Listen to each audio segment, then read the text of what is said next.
تو اللہ تعالیٰ فرماتا ہے کہ یہ جو قسمیں ہیں یہ عقل مند لوگوں کے لیے جو ہیں وہ نافع ہیں، اور جو بے وقوف ہیں، جو حماقت کے مارے ہوئے ہیں، ان کے لیے اس میں کوئی فائدہ نہیں۔ اسی لیے کہا گیا یُضِلُّ بِهِ کثیرا وَیَہْدِی بِهِ کثیرا، قرآن سے بہت سارے لوگ ہدایت پا جاتے ہیں اور بہت سارے لوگ قرآن سے گمراہ بھی ہو جاتے ہیں۔ اصل قصور ان کی اپنی عقول کا ہے اور اپنی بنجر زمین کا ہے۔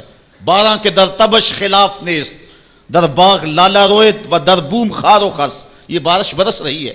سعدی کہتے ہیں کہ تباہ میں مخالفت نہیں رکھتی، لیکن یہی بارش جب گندگی کے ڈھیر پہ ہوتی ہے تو بدبو پھیلتی ہے، تعفن پھیلتا ہے، اور یہی بارش جب باغ میں ہوتی ہے تو باغ کے اندر پھول کھلتے ہیں، گل لالا مہکتا ہے، یاسین اور نسترن کی بہار آ جاتی ہے، تو بارش وہی ہے۔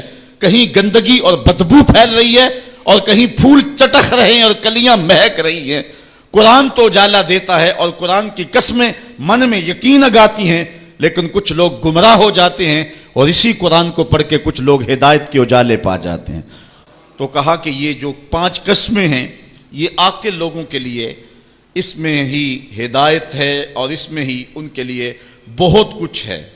جس طرح فجر کے بعد حشرات الارض بلوں سے باہر نکلتے ہیں اور سوئے ہوئے انسان پھر دوبارہ جاگ پڑتے ہیں، زندگی میں ایک دم پھر ایک لرزش پیدا ہوتی ہے اور حیات نو کے آثار پیدا ہوتے ہیں، اس طرح مرنے کے بعد پھر لوگ دوبارہ اٹھائے جائیں گے۔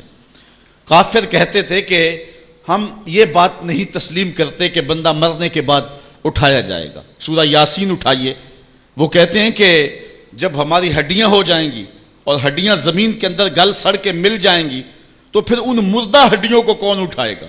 یہ نضر بن حارث نامی ایک شخص تھا جو قبرستان سے کوئی بوسیدہ ہڈی اٹھا لایا اور حضور کے سامنے اس ہڈی کو توڑتا ہے اور اس کے ذرے زمین پہ گرتے ہیں۔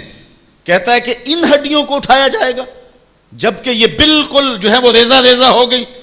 اللہ تعالیٰ قرآن مجید میں فرمایا کہ یہ کہتے ہیں کہ ان ہڈیوں کو کون دوبارہ زندہ کرے گا؟ تو اللہ تعالیٰ نے قرآن مجید کے اندر جو جواب دیا وہ بڑا خوبصورت ہے۔ یہ کہتے ہیں ان مردہ ہڈیوں کو کون دوبارہ زندگی دے گا؟ تو اللہ تعالیٰ نے جواب دیا کہ جب یہ ہڈیاں بھی نہیں تھیں، جس رب نے اس وقت ہڈیوں کو بھی پیدا کر لیا تو ان کو جوڑنا اس کے لیے کون سا مشکل ہے؟ اللہ وہی رب جس نے ان ہڈیوں کو تخلیق کیا، نئے سرے سے ان کو پیدا کیا، تو اب ان کو جوڑ کر کے انسان کی شکل میں کھڑا کرنا اس کے لیے کوئی مشکل نہیں۔